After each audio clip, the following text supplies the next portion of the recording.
By the client's own admission, this was the site we were recommending was one of their least favorite ones.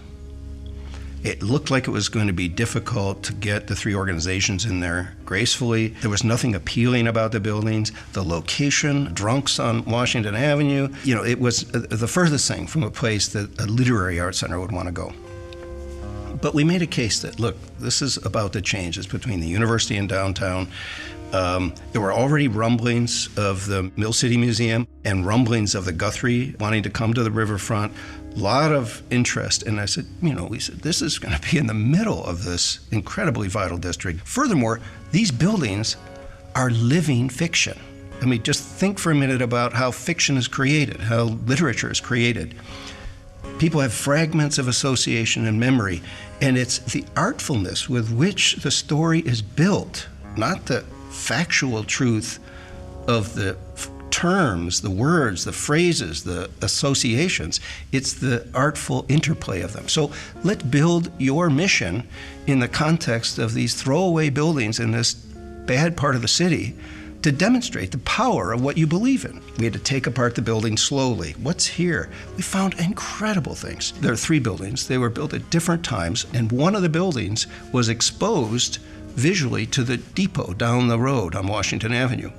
And because of that, it was painted for signs welcoming people into town. The wall had been large letters advertising cigars, selling cigars, but in Polish. Turns out there was an influx of Polish immigrants the years that sign. It was a kind of welcoming them to the city, giving them comfort in the language, selling cigars. And that little moment, that little flash of reality was then buried by another building built next to it. And then we worked with the Jerome Foundation to hire, I think it was 12 artists that were commissioned to come in and do interventions in the building to further enlarge a fictional landscape. And so each artist figured out all kinds of ways to intervene, and in the spirit of what we had edited and uncovered, began to make some contemporary mysteries in the building. So the building is, I think it's a wonderful example of a kind of embodied set of narratives. On one floor, they had whited out the wall historically to push the light down, and then they came and built a service bench up against the wall when they filled in the floor. And then all kinds of spraying and damaging and things would occur on the wall.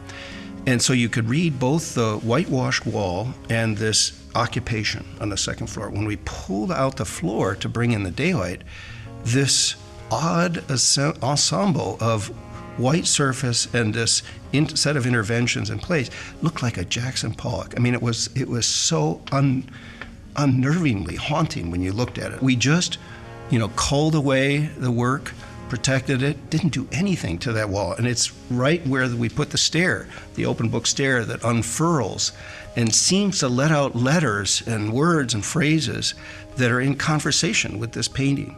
People think it was one of the artists commissioned. Completely gratuitous discovery. If you're patient enough and sit there, you start observing, it's like the building's secret lives come alive. And these new moves, are not part of the history, but are related to the interpretation of the history, also come alive.